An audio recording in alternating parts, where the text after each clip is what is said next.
Hey friends, it's Mal. Welcome back to my channel if you're watching on YouTube, and welcome back to the podcast if you're listening on Witch Church.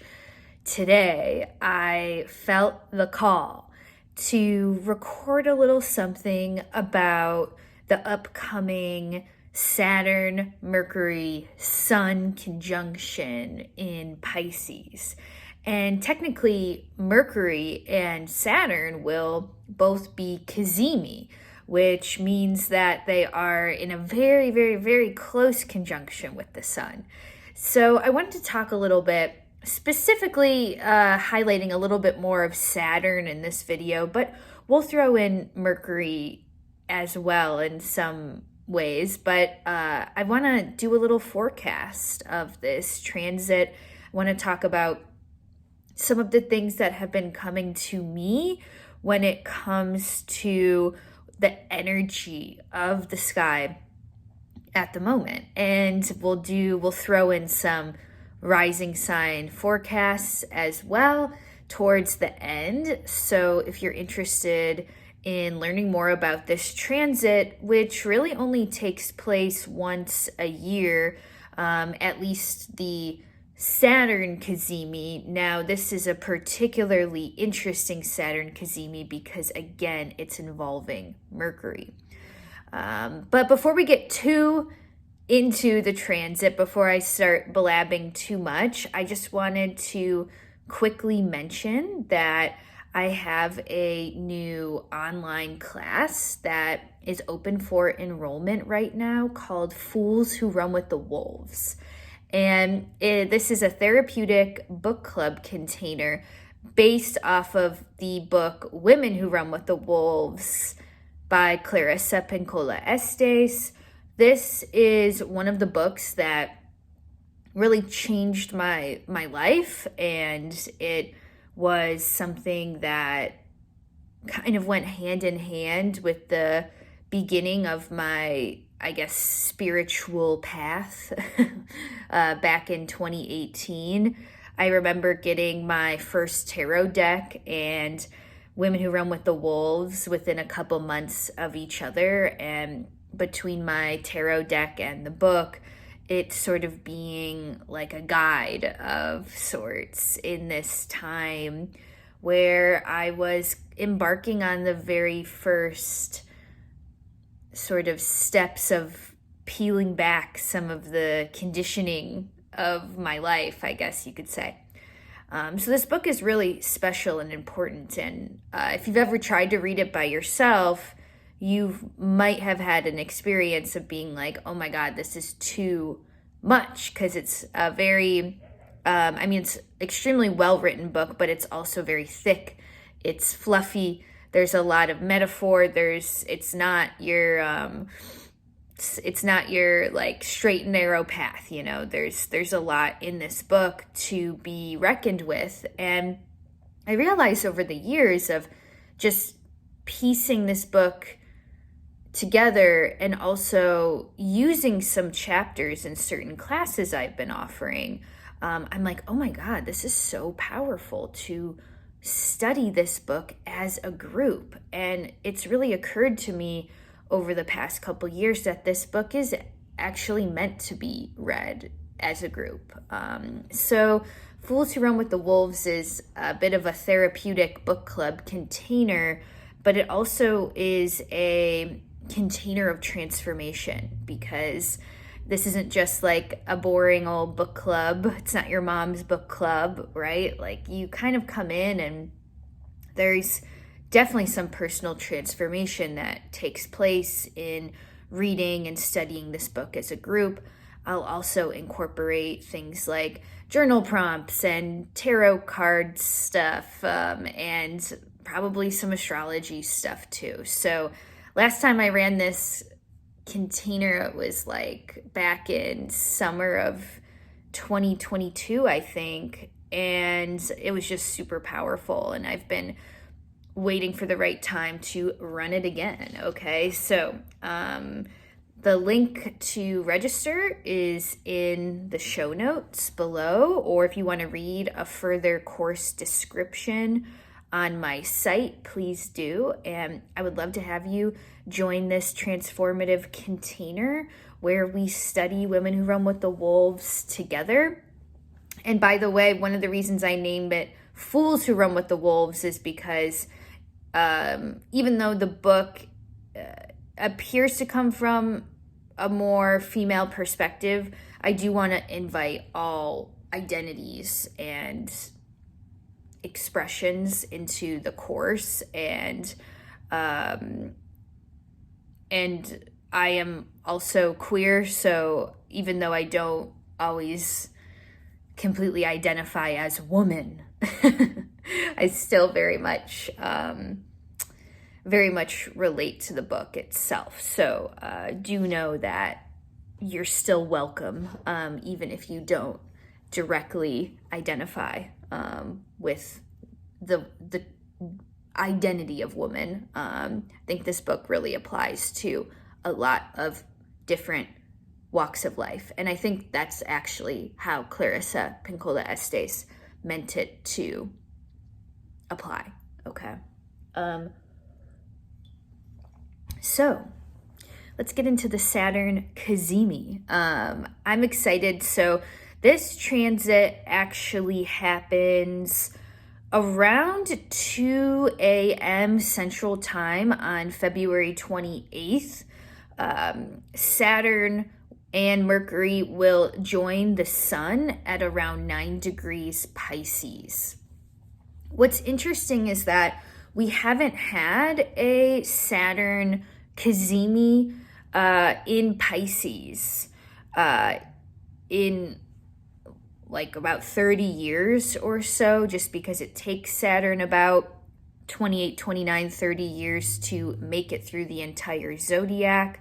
Last year in 2023, Saturn did make its annual Cazimi with the Sun, but it was in Aquarius because this was right before Saturn transitioned into Pisces. So this is sort of the first Saturn and Pisces Cazimi we've seen in a while. We will have one more Saturn Cazimi next year as well.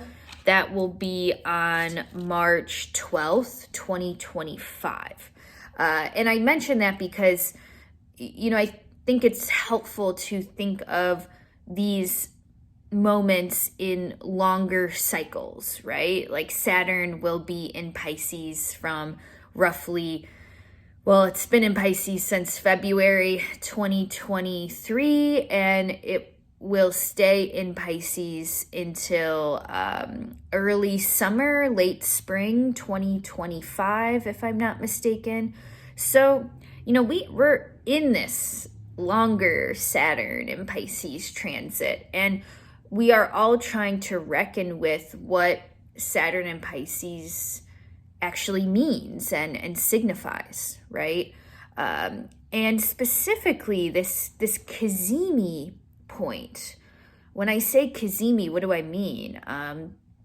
Cazimi is a term, actually it comes from the Hellenistic period of astrology, that we use to describe a planet becoming very, very, very close to the sun. And I think it's like within 17 minutes or something along those lines. And when the planet comes this close to the sun, it's almost like the sun illuminates the planet in a really special way. And no matter what the planet is going through, in that short Cazimi period, we get a really special manifestation of the planet itself. So we could say that Saturn is sort of going through a rebirth on February 28th. And yes, Mercury is involved too.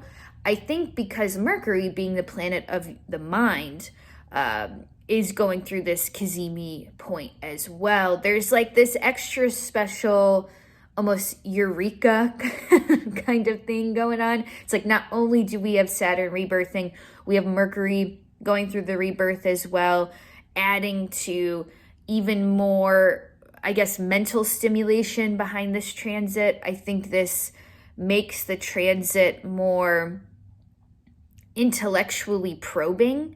Some astrologers may disagree with me because they might say, oh, well, Mercury's in Pisces, and Mercury doesn't like to be in Pisces because Pisces is very, airy fairy, la-di-da-da, and Mercury likes to be A plus B equals C, so Mercury doesn't always love to function in Pisces. But I will say, I think Mercury has its strengths in Pisces, and if we can speak to Mercury through poetry and through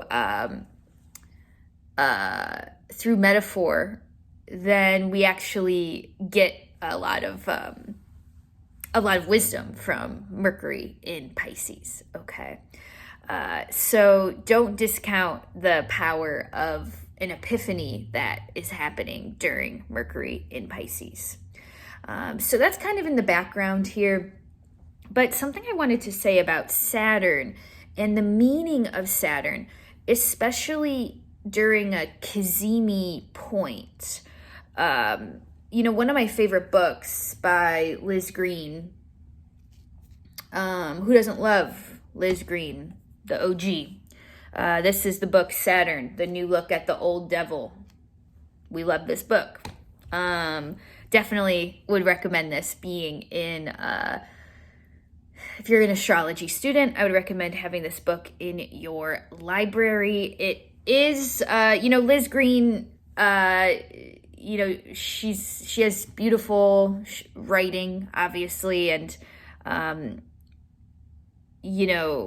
sometimes her significations are the most intense, you could describe it, So even though she's writing about Saturn, Liz Green's writing in general feels very Plutonian to me, like very intense and extreme. So don't let this book scare you per se, but you will get some extreme reckonings with Saturn through this book.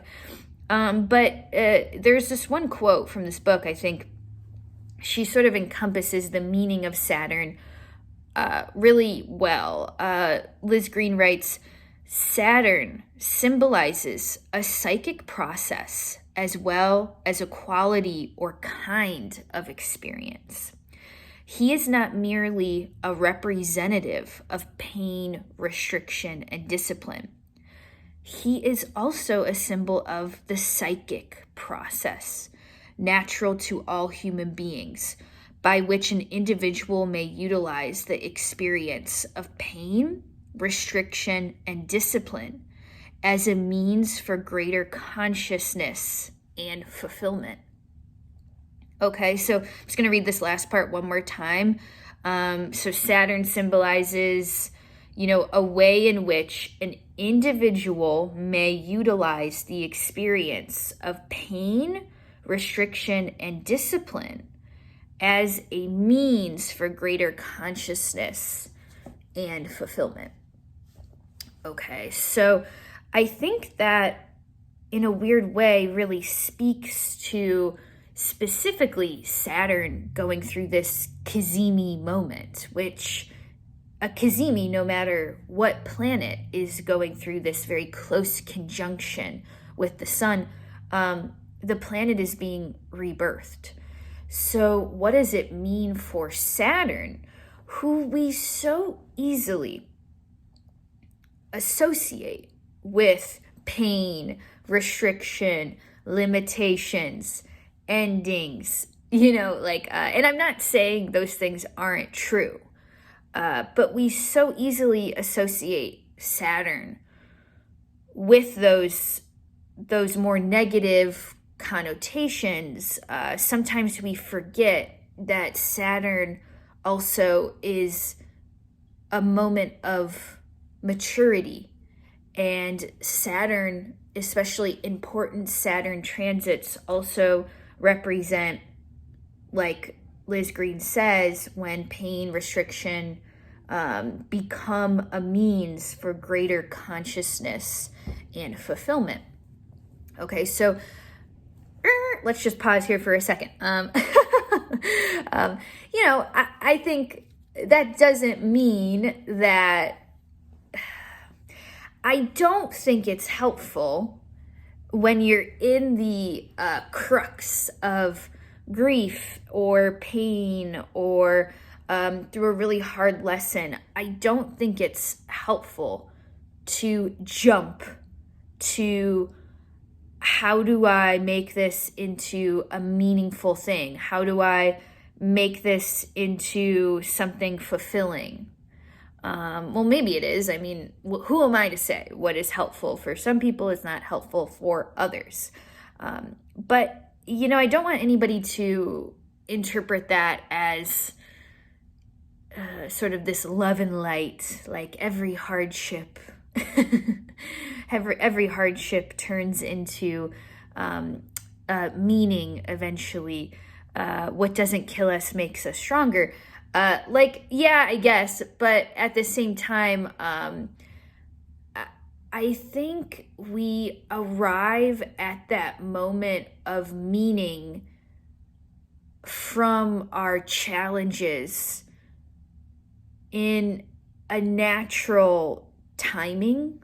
That's not something that can be forced, right? We can't force we can't force our nervous systems to resolve a trauma and jump into this meaning-making gold mine, so as much as Saturn represents maturation, becoming more mature, I almost feel like this Cazimi may be a moment where we naturally arrive. It's not by force, it's not by this like love and light, see everything so positively, but we almost arrive at some kind of eureka moment about maybe how a hardship is assisting us at this moment, or how a challenge has made us wiser. And it's okay to still feel some type of way, about that challenge or that hardship. Like I've gone through things before where I'm like, I hate the feeling of this. Like, this doesn't feel good. And I can see how this is strengthening my mental discipline or, something along those lines, right? And I think this is really the Saturn Cazimi moment. It's when Saturn is able to reckon with meaning in some way. We're just naturally, again, we're not forcing it, but we're coming to some reckoning with the meaning of a challenge. And that meaning doesn't even have to be wrapped up into like a red bow, like doesn't have to be like sprinkled with golden sparkles. Like I don't think this has to be happy, and it doesn't have to be particularly joyful, but there's also some wisdom that comes from this epiphany. Okay. So that's my spark notes on maybe what this powerful moment with Saturn may bring, let's say February 27th, 28th, 29th, maybe even into March 2nd or 3rd, 2024. I was also thinking about a tarot card that is maybe representative of the Saturn Cazimi moment. And I pulled the Hermit. So this is one of my favorite cards in the tarot, if not my favorite card. I love the meaning of this card, just because the Hermit is number 9. So it's an ending. We could totally bring in numerology to this interpretation, because 9 is the ending, right? 9 represents the wisdom we've gained at the end of the cycle, and now we're rebirthing into something new. And it's funny because this Cazimi happens at 9 degrees Pisces. Pisces is also the final sign of the zodiac before we rebirth into Aries, right? So it's like 9 in Pisces. Like there's something numerologically significant behind this Cazimi, I think, as well. That also could be because I'm a life path number 9, so I could just be like making this up. But going back to the Hermit, the Hermit is number 9. Now, 10 and 11 in the major arcana are the Wheel of Fortune, 10, and Justice, 11. The Wheel of Fortune, in a nutshell, understanding spirit timing. Then Justice, 11, is sort of like divine law. It's like the card of divine timing, the card of divine law. It makes sense that we have to be the hermit. We have to be the old wise one. We have to be at a certain level of maturity, we have to have a certain level of spiritual understanding in order to grasp at the next 2 cards, which are divine timing and divine law. Like there's some big stuff coming up in the tarot. So it's almost like the Hermit is preparing to receive divine knowledge. The Hermit also, because he's holding the lantern, it's almost like he's in direct communication with higher consciousness, with the other realm, with his higher self, with God, with the universe, with astrology. This is who he's concerned with communicating with. Okay? Like the Hermit's not talking to the cashier at the grocery store, right? Not that I'm saying, a cashier at the grocery store can't be wise. I was once a cashier at a grocery store. And I am very, very wise. But I think there's something here about the Hermit is the Hermit. He's by himself. He's in the mountains. He's in the cabin in the woods. He's not in society. He's not going through the line at the grocery store. He's not saying hi to the neighbors on your walk in the morning. He's not dropping off the kids in the carpool line.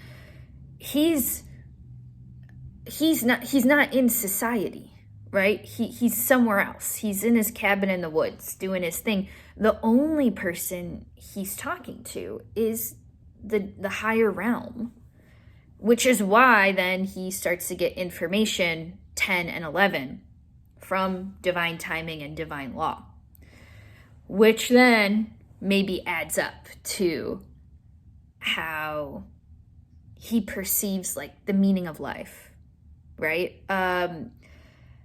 So there's like a vibe in conclusion, there's a vibe. In conclusion, think about stepping into the Hermit card during this transit. I think I'm going to go on the 28th. I think I'm going to go spend some time at an art museum. I don't know. I just feel like doing something meaningful that you enjoy doing alone, a bike ride, a walk, something meditative might be helpful, because going back to the Saturn Cazimi and also the Mercury Cazimi, there's some mental shift happening.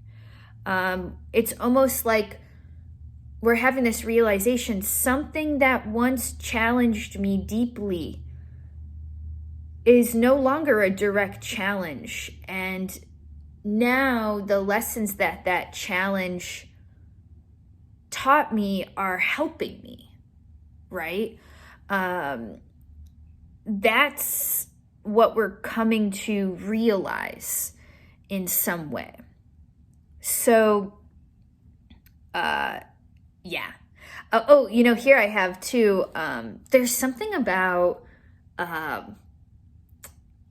when a planet passes through that Cazimi point, it reminds me of like a track and field race. Or like just like a race, I don't know, where you're like carrying a baton and you're handing something off to the next person so they can continue running. That's kind of what is happening when a planet passes through the conjunction with the sun. There's some kind of transition of power or passing of the baton. So it's like, what baton is the sun grabbing from Saturn? What's the transition of power happening? The death and rebirth, the transitioning of power, meaning what was once a powerful challenge in our lives, now the transition is like that challenge is passing the baton and we're gaining more wisdom. Does that make sense? Yeah, that's kind of how I feel about this transit. So that's one way of thinking about it. Okay. One more thing I hesitate to mention to this because I've already blabbed so much and I want to get into the rising sign forecasts. But I thought I'd just really quickly highlight a famous person who has Saturn in Pisces to just give a little bit more maybe insight into Saturn in Pisces in general. Walt Whitman was a Saturn in Pisces native. So disclaimer, I think this is a famous person because I was an English major. Okay, if you can't tell, if you weren't picking up on that vibe already. I was also gonna mention Hamlet in this thing, but I'm saving you guys from that. But just in general, I think Hamlet is a very Saturnian figure. Anyways, we won't go down that road, but let's just go to Walt Whitman for a second. So Walt Whitman was born end of May in 1819. We refer to Walt Whitman as like the father of American poetry, also the father of free verse poetry. So, before Walt Whitman, poetry was very structured. Saturn. Okay? Poetry had a structure. Remember, just take yourself back to English class in high school. You were being tortured by your teacher. They were making you do things like read a sonnet and a limerick. Roses are red, violets are blue. We were taught, we've learned that poetry oftentimes comes in a certain structure, a rhyme scheme. Now, Walt Whitman was one of the first poets to really make free verse poetry a thing. So he said, I'm not going to put my poetry in a rhyme scheme. I'm not going to put my verse in a certain structure that goes, A, B, A, B, C, D, D, D, He said, I want my poetry to be free. I don't want it to have a structure. Okay, why do I mention this? He's a Saturn in Pisces. He takes a existing structure and he basically says, I don't want it anymore. I'm going to free myself from this structure and make a whole new structure from that freedom. So when we're thinking about the meaning of Saturn and Pisces in general, I'm thinking about the endings of structures and how we're now freeing ourselves from the structures that are now old. And there's something extra metaphorical about that, as Saturn is dying and rebirthing at 9 degrees Pisces, the last sign of the zodiac. Like, this is really sort of death and rebirth heavy. And I mean, Whitman, being the father of American poetry, being the father of free verse poetry, I mean, still to this day, his structure, his no structure, still influences poets today, right? Because most people write in free verse in general. I mean, most people don't write in a sonnet anymore, right? A limerick or whatever. So I don't know if anybody got anything out of that, but just something I find interesting. Okay, time to zip it, and let's get into some rising sign forecasts. And again, I want to take us through what's the transition of power happening in this house, the Pisces house in your chart. What is Saturn finally seeing, or what is Saturn able to gain now from a past struggle? Saturn is now gaining wisdom, clarity, meaning to move forward in a way that maybe he hasn't been able to before. Okay. So let's start with, I don't know. Let's start with Taurus Rising. I don't know. Let's just start with Taurus Rising. Taurus Rising, we've got the Saturn Cazimi happening in your 11th house of networks and groups. 11th house is also important people that we are connected with, benefactors.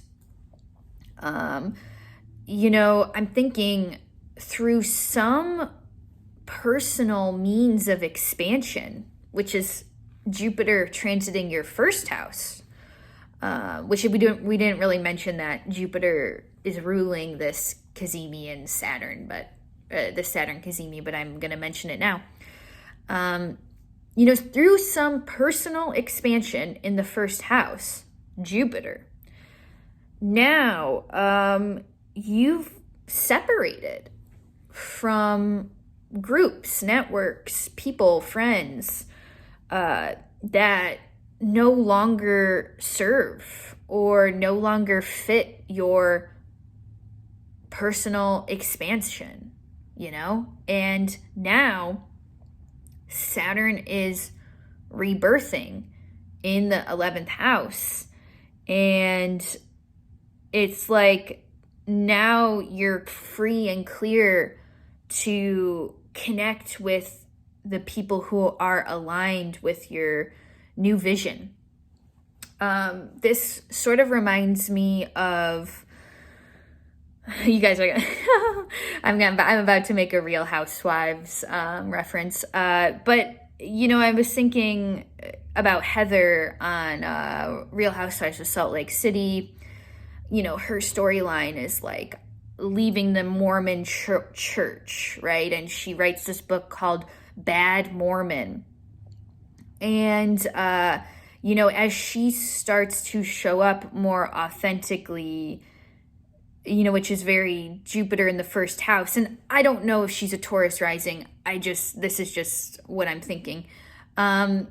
She shows up more authentically and, but she's leaving her Mormon community, right? Mormon family stuff. So that's sort of like Saturn Cazimi in the 11th house. Like, I had to leave this whole community behind in order to find the people that really resonate with me. So, not all Taurus risings are leaving the Mormon church, but there's like something going on with community and your own identity and how those two things are connected. Okay, so that's Taurus rising. Gemini rising, we've got the 10th house of career. That is where the Saturn Cazimi is coming in. And Jupiter, the ruler of the Saturn Cazimi, is in the 12th house of the subconscious. I literally have the perfect example of this. So my friend, Gemini Rising, just in the past month or so, went on a plant medicine retreat. Jupiter in the 12th house went on a plant medicine retreat.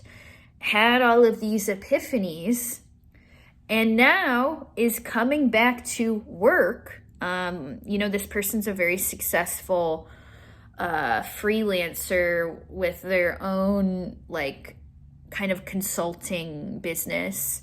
They're coming back to work after such a deeply transformative experience, and work has sort of lost meaning or work doesn't seem as important as it once did. There's not as much psychological weight on performance and authority. It's more like, what do I have to do that is enough? But once it's enough, then is it really wise to continue to climb this endless ladder, or should I just get off the ladder and be content with where I am? There's just a deeper desire to nurture more of the spiritual life and even take focus a bit away from career, and just kind of, it's not to say all Gemini risings are quitting their job or whatever, but there's something here about it. Career is enough. I do want to focus on my dreams and my ambitions, but now I'm showing up in a different way, right? And maybe my ambitions didn't mean the thing that I thought they meant. My whole life I dreamed of becoming a doctor, okay? But then you do that and you realize oh shit, like I only did this to please my parents, or, like there's something like that coming through. And again, you might not be quitting your job, Gemini Risings. You're not, it's more like a perspective shift. Like meaning is coming from elsewhere now. Okay, Cancer Rising. We've got the Cazimi, Saturn Cazimi happening in the 9th house. Travel, spirituality, connection with God, belief systems. I just took a deep breath because I'm a Cancer Rising and I'm like, oh, yikes. But, I'm thinking Jupiter's in the 11th house, groups, networks. It's like, there's something here about, it's kind of like a soul tribe, like a soul, like you're finding your people, or the people that really are aligned for you. Jupiter in the 11th house, and it's affecting your belief systems. These people or these groups that you're leading, these students that you're teaching, these new friends that you've made, the community you've been integrating into. Now it's changing your perspective on things, your beliefs about yourself, your beliefs about your career, your beliefs about the world are now changing. I also think about how the 9th house has to do with not only our beliefs, but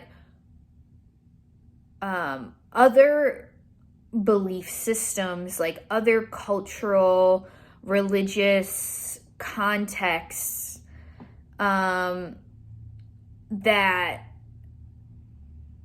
can change our worldview. So for instance, you could travel, you could grow up in a predominantly Christian country and then go travel to a predominantly Buddhist country or Muslim country. And it doesn't mean you're necessarily converting to Buddhism or Islam, but that just being in that cultural context gives you a new perspective on different ways of being. And somehow, as we see more beliefs different than ours, we become less attached to why ours is the best one, or like why we're right, or why we believe the truth itself, or we become less attached to this idea of, God is whispering straight into my ear, the truth of the world. We learn that it's so important to have different perspectives. So there could be a greater call for the Cancer Risings to go seek those different perspectives. It's like Saturn rebirthing in the 9th house is like, yeah, I wasn't completely right about this, or could there be more to be learned? Okay, there's like a rebirth in the area of I need to learn more. Okay, Leo Rising, we've got the Saturn Cazimi happening in the 8th house, which is other people's resources. And something that was coming to mind specifically for the Leo risings in terms of the 8th house, I was thinking about how the 8th house is a lot about trust. Trust that the resources that we need are coming. I just talked to a Leo rising, who's having a big rebirth in their life right now. A lot of 8th house things like a divorce and, things like that. And they really needed a car. And through some way or another, they were able to borrow their friend's car for the next year. And I heard this story. I was like, oh my God, such an 8th house, Saturn Cazimi. Like, just when you thought, like, I have no one, or I can only trust in myself, the universe proves us wrong and says, actually, here's these resources, and all you had to do was ask for help. There's some relationship to asking for help that is being learned by the Leo risings. And I also think this has to do with Jupiter expanding the 10th house of career. It's like your authority, your personal authority is expanding. You're gaining momentum and traction in the area of individuality and individual autonomy, but yet you still remember that there's no getting rid of the 8th house. I don't care how independent you think you are, anybody, you still have an 8th house. You're still connected to others. So it's almost like this relationship to others is transforming in some way. Virgo rising. We've got the Cazimi happening in the 7th house of relationships. It's funny, I also just talked to a Virgo rising who's going through a divorce moment, separation moment. So that could be something that's you're coming to terms with as a Virgo rising. That's not to say all Virgo risings are going through a divorce or separation from their partner. But those who are, there could, I'm just was stunned by this person's reflections of their own relationship patterns that they have now been able to realize and face in this separation process. So even if, you and your partner are fine and dandy, or maybe you're a Virgo rising and you're very happy being single right now, or maybe you're not and you're like wanting to meet someone. Either way, there's some reckoning and meaning making from our relational patterns. And Jupiter's in the 9th house of belief systems. So Virgo risings are thinking a lot about, what did my family, my parents teach me about what relationships have to be versus what do I really want? I mean, as an astrologer, it's such a gift because I get to experience people realizing, oh, this wasn't actually mine. This was just something society has taught me. And I can't tell you how many people have told me that, I didn't really want to get married. This was just something I felt I had to do. This was just a prescription that society had programmed or prescribed to me. And in retrospect, I didn't really want it. So there's some conditioning around how partnership has to be that the Virgo risings are grappling with. Okay, Libra rising, we've got the Cazimi happening in the 6th house, which does have to do with, how we navigate a situation where we may have the lower hand. Does that make sense? Sometimes in the 6th house, we don't have the upper hand. We have to make peace with a situation that it feels like it's beneath us, or it feels like we're not getting our fair share, or some kind of injustice is being done against us. And I'm not necessarily saying that we should just grin and bear it through injustice, but there's some kind of navigation through a not perfect situation, especially at work, because the 6th house is work life. It's not perfect at work, but also you're thinking, what is the benefit of continuing to work through this challenge? Is there a benefit to working through this challenge? Some Libra risings may be saying, no, there's not. And I need to empower myself by walking away. Versus some Libra risings may be saying, well, this sucks.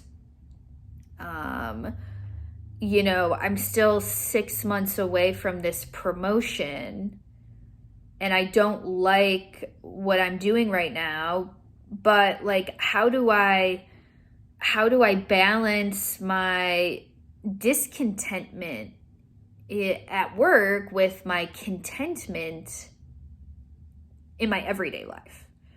And this goes along with Jupiter in the 8th house for you right now, Libra risings. You're actually expanding how you're resourcing yourself. So even if you're feeling disempowered with some everyday life experience like your work life, how are you resourcing the help that you need from others?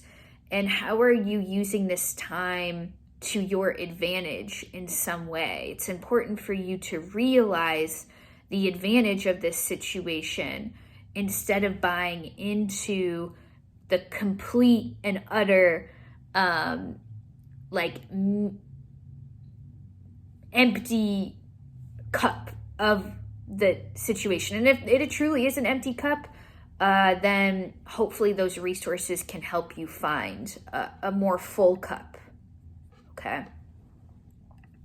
Scorpio rising, we've got that Saturn Cazimi in the 5th house of children, creativity, our relationship to joy. And I think it's interesting to also see Scorpio rising. Jupiter is going through the 7th house of relationships. So there's some kind of expansion when it comes to partnership. Maybe you've met someone special. Maybe you're feeling a rebirth of sorts in your own partnership. And that is allowing you to feel more secure with your own self. And the 5th house has a lot to do with our autonomy, how we are responsible for our own happiness. And not a lot of people associate Saturn with happiness and pleasure. But I will say, I think there might be some structure that is birthing when it comes to maybe how joy and pleasure are being given a space in your life. Okay, so this could be something like signing up for a dance class, because you're like, okay, no, every Wednesday, 7 to 9, I am making space for my passion. You know what this reminds me of? In The Artist's Way by Julia Cameron. It reminds me of the artist's date, or this idea that it's this assignment Julia Cameron gives to you in the Artist's Way program. She says once a week you have to do an artist date. So that's when you go for I think an hour or two, and you carve out this spot in your week to dedicate to your creative practice, whether that be doing something that inspires you or really sitting down in a cafe and doing your art. You know, you're intentionally showing up to your artist archetype. And that kind of feels very Scorpio rising right now. Sag Rising, we've got the Cazimi going through the 4th house. So this is home and family. And Sag Risings, I'm wondering, when it comes to relationship with the ancestors, I think the ancestors are very strong right now, especially the ancestral stories that we carry in our DNA, right? Like it's almost like an epigenetic kind of thing. What is passed down to us genetically is also what is passed down to us spiritually. And you know, we say things like this all the time, like, oh, yep, he's got his dad's sense of anger, or, oh, he's just like his grandpa. We even give our children the names of our elders. You know, I named my son after my brother, and, you know, there's patterns that we exist in because of our family system. And I think there's a realization for the Sag Risings of a pattern. Of a pattern of a certain family legacy that you might be letting go of in some way. I know a Sag Rising who just recently found out that they're pregnant, and I wonder how the pregnancy is maybe revealing a lot of things about their own sort of conditioning around parenthood, maybe how their own parents and grandparents may have thought about raising a kid versus how they're going to raise their kid. You know, there's some kind of like departure from the parenting philosophies, you know, maybe used when they were growing up versus how they're deciding they want to, you know, raise their child. That's just kind of an example that came to me. But yeah, it's sort of epigenetic kind of for the Sag Risings. Now Capricorn Rising, we've got the Cazimi going through the 3rd house. Now the 3rd house, you know, the 3rd house is like, you know, we get up, we go for our morning walk, we stop at the same coffee shop every morning, right? Like it's like our morning commute. You know, it's like what we see every day. It's the 3rd house is the neighborhood, the local community. It can be anywhere you're walking to or driving to every day. And just the things that are close to us. You know, like I'm thinking about how some Capricorn risings might be sort of reestablishing this connection to the everyday. Maybe something has happened where their everyday is now set up a little bit differently, and they're rooting back into their community. You know, like there's something like that going on for the Capricorn risings. I'm also wondering, the 3rd house being the ruler of siblings, I'm wondering, like, is there sort of this new relationship with a sibling, maybe rebirthing for some reason? Our relationships to our siblings may change when a parent passes away, or when a parent gets sick, or when we have to work together to help clean out grandma's basement. You know, like there's something like that maybe going on for some Capricorn risings. The relationship with the sibling is somehow highlighted. But regardless, I would encourage Capricorn risings as a grounding force in this next week. Pay attention to like your everyday, like go and connect with the neighborhood. You know, it's the bird bath you walk past on the corner. It's like the chicken coop that I know is, you know, 4 blocks down to the right, that I like to go and see and say hi to the chickens. Like, you know, like there's something like that coming through. How that can be a grounding force. Aquarius rising, we've got that Saturn Cazimi in the 2nd house of livelihood and your resources. And I'm getting that for the Aquarius risings, how you are resourcing yourself is going through a rebirth, right? There could be this vibe of, you know, I'm making this up, guys, but like, let's say an Aquarius rising owns a pet watching business. You know, they watch pets when, you know, their owners are gone, right? Like a pet hotel. And it's like the Aquarius rising realizes, like, I don't want to do this anymore. It's too much to have all these like dogs and pets in my own house. So I'm shifting my business over to just dog walking. That is how I'm going to resource myself now.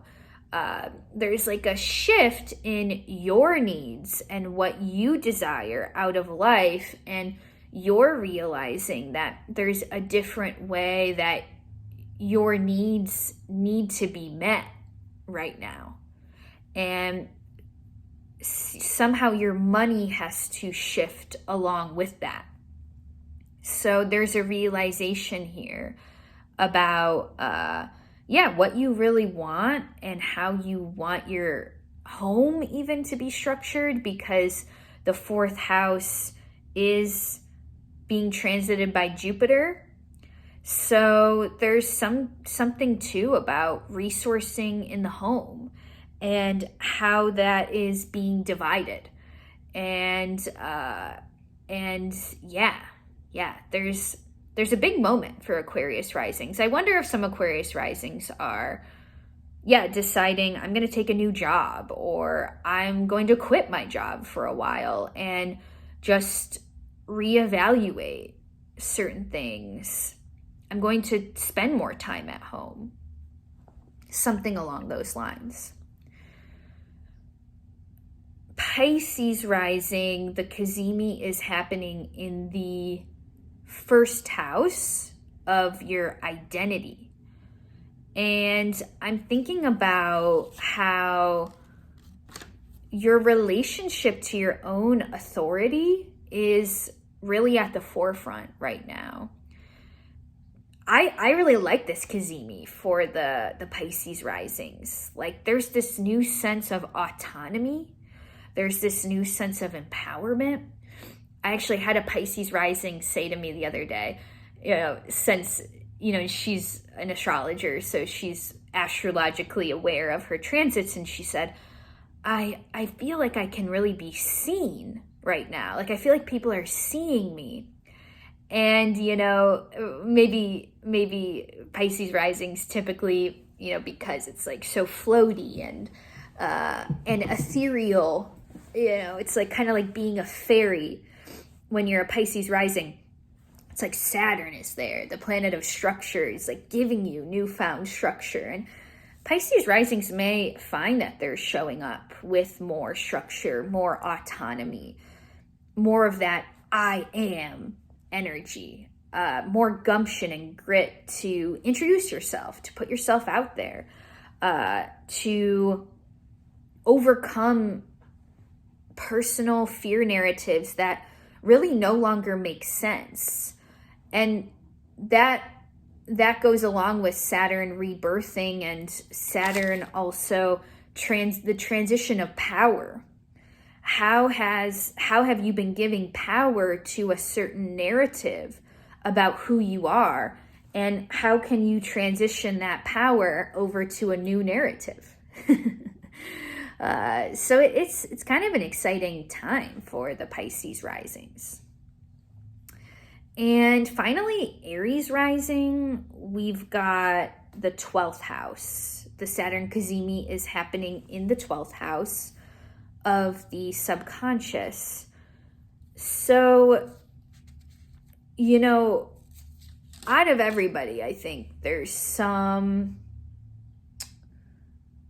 you know, for the Aries risings, there's a really interesting thing happening where, you know, the 12th house sometimes being ruled over grief and feeling isolated and spiritual lessons. And there really is like a what doesn't kill you makes you stronger kind of thing happening with the Aries risings. Like there is this wisdom now where you're kind of like, I can get through anything, right? Like, bring it. Like I've navigated such deep things, and now I'm writing a book about it, or I'm ready to share my wisdom with others. I've done a lot of psychological probing, and I'm ready to face myself in some way. I'm ready to give new structure to myself, and I'm ready to be of service in some more profound way that feels like something that Aries risings might be going through. And I think this kind of adds up to Jupiter transiting your second house of money and resources. Like there could be some kind of monetary increase that's coming from this greater desire to be of service.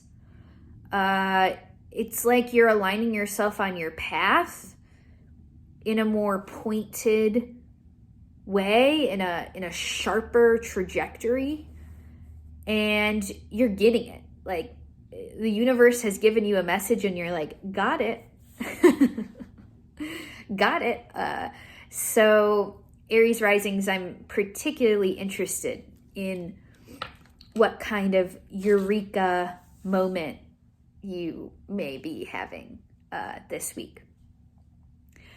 Yeah, my friends, that is it. I hope this gave some deeper explanation into Saturn and Pisces and the Cazimi. This is certainly one of the more interesting transits, in my opinion, during 2024. And yeah, please, you guys do such a good job of commenting your stories below. So if you have any insights into your rising sign and what kind of stories or insights that you're having into your own life, we would love to hear them, just because I think it's a nice learning environment. In the comment section, we can learn from what you're going through. Don't forget to like, comment, give me a subscribe if you wish. Thanks for all the support on these videos. It means a lot. And I'll see you guys in the next forecast.